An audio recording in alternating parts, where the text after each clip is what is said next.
Welcome to my channel guys, Florenda's Vlog. Ngayon pala guys ay araw na Huwebes. Itong video na isi-share ko sa inyo guys ay ito yung naganap kahapon April 17 sa Barangay Putatan. Nag-orientation po kami sa tupad. So, ang meaning po ng tupad guys ay trabahong pangkabuhayan. Hindi ko na alam yung dugtong nasa susunod na video guys kung ano ang meaning nun.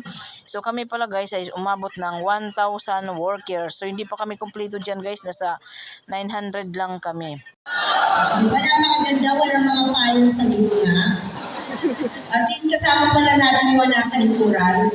Okay, sige po. So ako po si Glenda Zamora Alinion. Ang ating po programa sa araw na ito ay ang programa po ng tulong panghanap buhay para sa ating mga displaced or disadvantaged workers or tupad. Sa ilalim po ng pondo ni Senator Christopher Bongo, kasama po ang Department of Labor and Employment. Palakpakan naman po natin si Senator Bongo. Malakas na palakpakin po para sa Department of Labor and Employment. At pinakamalakas na palakpak para kay Mayor Ruby. Yan, okay.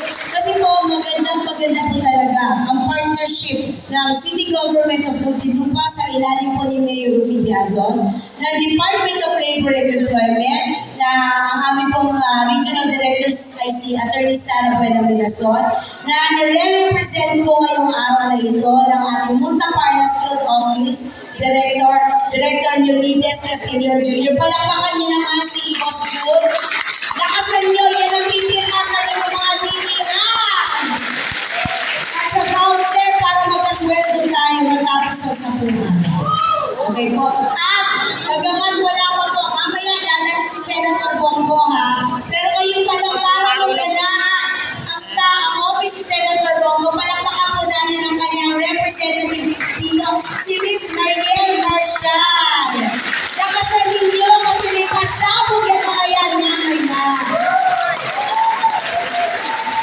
Okay, so settle down na. So sa araw na ito, ngayong umaga na naman po ng orientation natin. Pero hihintayin po natin ang pagdating ng ating mabuting senator. Okay po? So medyo mamaya, dalawa yata ang activity po ng tagapan ni Senator Bongo dito po. Senator Bongo. Palagpakan niyo naman. Pangalawa, itong ating orientation at bangit na rin ni Ma'am Glenda, yung pondo na ating ginagamit sa batch na ito sa ating tupad ay ang pondo galing sa ating buting Senator Bongo. Palagpakan niyo ulit.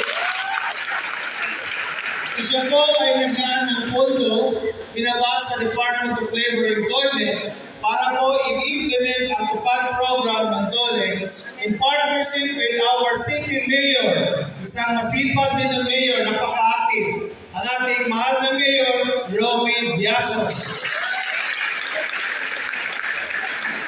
I am expecting 1,000 beneficiaries for this batch. Yun po ang binigay sa akin na ADL pondo para sa 1,000 beneficiaries. So kanina, umikot ako doon, mukhang meron pang kulang.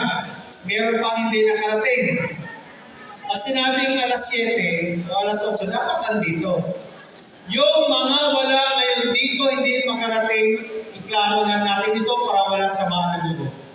Huwag kayong magagalit kay Ma'am Glenda, sa peso, o kay Mayor, o kay Senator Bongo. Huwag kayong magalit sa Department of Labor and Employment.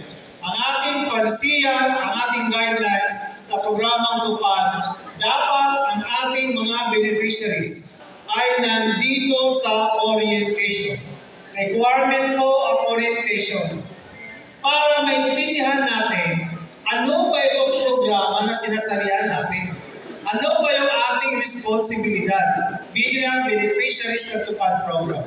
Ano yung aasahan ninyo sa amin? Ang Regional Director po ng DOLE Muntiparla, so Muntinlupa, Taguig, Parañaque, Las Piñas.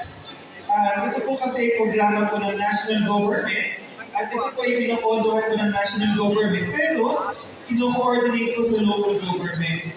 Hindi ko kasi ma-identify, hindi ko matipin po ng tao na ang national government na kailangan po ng tulong po ng city government at syempre ang pinamumunahan po ng ating mahal na Mayor Rocky Biazon. Palakpakan natin si Mayor Rocky.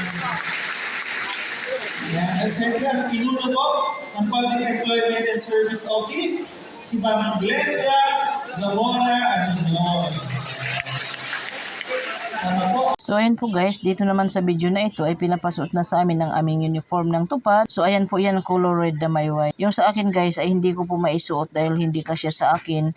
Dahil isang size lang ata ang kanilang ginawa. So kaming matataba or medyo chubby ay kawawa dahil hindi magkasya ang uniform. So ang gagawin na lang po namin guys ay itatali na lang namin sa aming sa aming bewang. So tignan nyo naman guys, kita nyo naman po kung gaano karami talaga ang beneficiary ng tupad. Kahit po talaga senior citizen guys ay talagang decidido silang magtupad dahil sa hirap po ng ating sitwasyon ngayon. Hirap maghanap ng pera. Ito naman guys, ito si Kagawad Georgie Presnidi. Siya po ang pamangkin ng aming congressman ni Jaime Presnidi na dating ex-mayor namin. Siya po yan, isa-isa po kami talaga guys. Inikot niya, tinatanong kung anong mga problema, nakipagkamay. Siya po ang aming pinakabata na kagawad dito sa municipality of Muntinlupa at napakabait din na bata. At dito po pinapakanta ang kanta ni Kuya Bongo. Sabi niya kuya lang daw ang itawag sa kanya. Okay, ni Senador Bongo. So yun po guys, pakinggan ninyo guys.